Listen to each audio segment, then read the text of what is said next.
আসসালামু আলাইকুম। আমি কল্পনা বৃষ্টি, মম কল্পনা কিচেনে আপনাদের স্বাগত। আশা করি আল্লাহর অশেষ মেহেরবানিতে আপনারা সবাই অনেক ভালো আছেন। আলহামদুলিল্লাহ, আমিও আপনাদের দোয়া এবং আল্লাহর অশেষ কৃপায় অনেক ভালো আছি। দেশ থেকে এবং দেশের বাইরে থেকে যারা এই ভিডিওটি দেখছেন সবাইকে আন্তরিক শুভেচ্ছা এবং অনেক ভালোবাসা। আজকেও আবার একটা নতুন রেসিপি নিয়ে চলে এসেছি।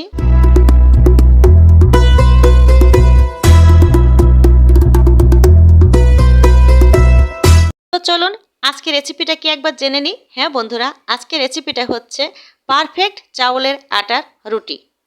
পারফেক্ট চাউলের রুটি বানাতে মেন ভূমিকায় থাকছে চাউলের আটা। আজকে আমি 2 কাপ চাউলের আটার রুটি বানাবো, তাই এখানে আমি 2 কাপ চাউলের আটা নিয়ে নিয়েছি। দেখুন, একেবারে শুকনা চাউলের কিন্তু মেশিনে ভাঙা এই চাউলের গুঁড়াগুলো দেখুন একেবারে কিন্তু শুকনা, তাই পানিটাও আমি ঠিক সেই পারফেক্টভাবেই কিন্তু ব্যবহার করব। তো চলুন চলে যাওয়া যাক কিচেনে। এই তো দেখুন আমি কিন্তু কিচেনে চলে এসেছি। কিচেনে এসেই কিন্তু আজকে একটা বড় সড়ো প্যান বসাতে হয়েছে, কেননা চাউলের কাই করতে হবে। একটু খোলামেলা প্যান হলে খুব ভালো হয়। তাই 2 কাপ আমি চাউলের গুঁড়ায় আমি 2 কাপ মতো কিন্তু পানি দিয়ে নেব। এখানে 20 মিনিট মতো ফুটে যে পানিটুক থাকবে এই চাউলের গুঁড়াটা পারফেক্ট একটা কাই হবে। দেখুন পানিটা ফুটে ওঠার পরে আমি 1 চামচ মতো লবণ দিয়ে দিয়েছি। চাউলের আটা রুটিতে একটু লবণটা বেশি লাগে। এই তো দেখুন 2 কাপ আটাই কিন্তু আমার 2 কাপ পানি কিন্তু ফুটে 1.5 কাপ হয়েছে। এই যে দেখুন পারফেক্ট একটা কিন্তু সুন্দর কাই হবে।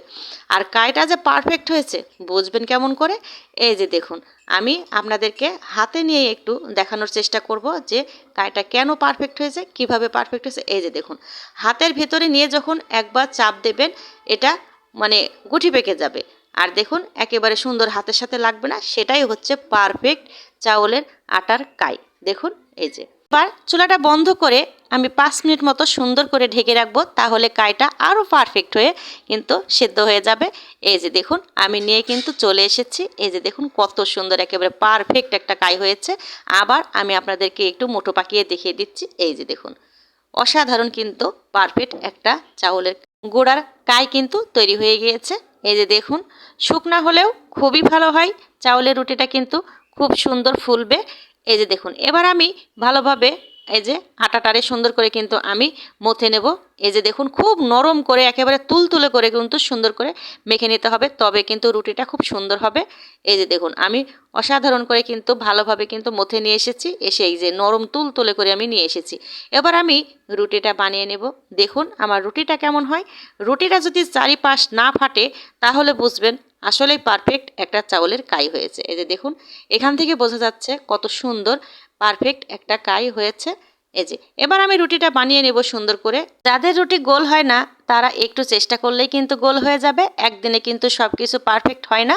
এই যে আমরা কিন্তু অনেক দিন ধরে বানাই দেখে সুন্দর একটা গোল রুটি হয়ে যাবে। আর রুটিটা কেমন মোটা রাখবেন, এই যে দেখুন এক পাশের আলো ওই পাশ থেকে দেখা যাবে, ঠিক তখনই বুঝবেন রুটিটা সুন্দর একটা পাতলা একেবারে পারফেক্ট একটা রুটি হয়েছে। এই যে দেখুন আমি 2টা রুটি বানিয়ে আপনাদের দেখিয়ে দিয়েছি কেমন করে আমি পাতলা করে রুটি বানিয়ে নিয়েছি। সম্পূর্ণ দেখাতে গেলে ভিডিওটা অনেক বড় হবে, তাই 2টাই আমি দেখিয়ে দিলাম। এই যে দেখুন আমি সব রুটি অফ ক্যামেরায় কিন্তু বানিয়ে নিয়েছি। এবার আবার কিন্তু চলে যেতে হবে কিচেনে। কিচেনে এসেই আমি একটা তাওয়া বসিয়ে দিয়েছি। আপনারা খেয়াল করবেন আমি কিন্তু একটা লোহার তাওয়া বসিয়ে দিয়েছি। লোহার তাওয়ায় কিন্তু চাউলের রুটি খুব সুন্দর ভালোভাবে ফুলে আর সুন্দর কিন্তু ছাঁকাও হয়। দেখুন আমি দেখিয়ে দেবো আপনাদেরকে কেমন মানে রুটিটা ছাঁকা হবে।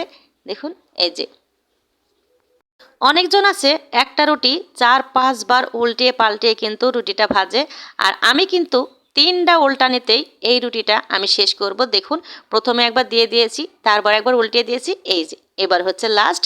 দেখুন কি সুন্দর একেবারে ফুলকোভাবে কিন্তু রুটিটা ফুলে যাচ্ছে। এই যে দেখুন কোনো কিছুর সাহায্যেও আমি পরেরটাও দেখিয়ে দেবো, কোনো কিছুর সাহায্যেও কিন্তু এমনিতেই রুটি ফোলানো যাবে। দেখুন কত সুন্দর পারফেক্ট কিন্তু রুটিটা হয়েছে।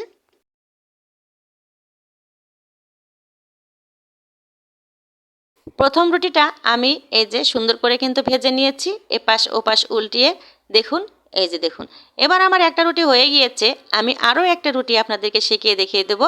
আমি পরপর 2টা রুটি আমি আপনাদেরকে সেঁকে দেখিয়ে দেবো। এই তো আমি কিন্তু আরেকটা রুটিও দিয়ে দিয়েছি। এই যে এক পাশ হয়ে গিয়েছে, অপর পাশ কিন্তু আমি উল্টিয়ে দিয়েছি। এবার দেখুন কোনো কিছু সাহায্য ছাড়াই কিন্তু এই রুটিটা সুন্দরভাবে কিন্তু ফুলছে। এই যে দেখুন একেবারে সুন্দর ফুলকো হয়ে কিন্তু ফুলে গিয়েছে। এই যে পরপর আমি 2টা রুটি ভেজে নিয়েছি। এবার আপনাদেরকে আমি দেখাবো রুটিগুলো কেমন হয়েছে। এই যে দেখুন আমি অফ ক্যামেরায় প্রতিটা রুটি কিন্তু বানিয়ে নিয়েছি। এই যে একই সমান তালে সম্পূর্ণ রুটিগুলো কিন্তু ফুলে গিয়েছে। নতুন ভাই ও বোনেরা, আমি কিন্তু সবসময় বলে থাকি পারফেক্ট ফুলকো রুটি পেতে হলে পারফেক্ট কাই হতে হবে, তবেই না সুন্দর পারফেক্ট রুটি ফুলকো রুটি পাবেন আপনারা। দেখুন কত সুন্দর রুটি একেবারে ফুলে, প্রতিটা রুটি কিন্তু ফুলেছে। এবার আমি একটু ভেঙে দেখাবো ভিতরটা কেমন কিন্তু মানে ফ্লাপি হয়েছে, সেটাও আমি আপনাদেরকে দেখিয়ে দেবো। দেখুন এই যে কতটা পাতলা, একটু কিন্তু ভিতরে ময়দা জমে নেই। দেখুন এই যে একেবারে কিন্তু ভিতরটা একেবারে ফাঁপা হয়েছে। এই যে দেখুন অসাধারণ কিন্তু রুটি হয়েছে।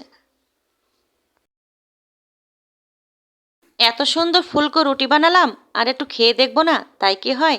তো চলুন একটু এই যে আলু আর চিকেনের ঝোল দিয়ে একটু রুটি খেয়ে দেখি কেমন লাগে।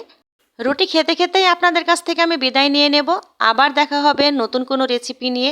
সে সময় পর্যন্ত অবশ্যই আপনারা ভালো থাকবেন, সুস্থ থাকবেন। আল্লাহ হাফেজ, আসসালামু আলাইকুম।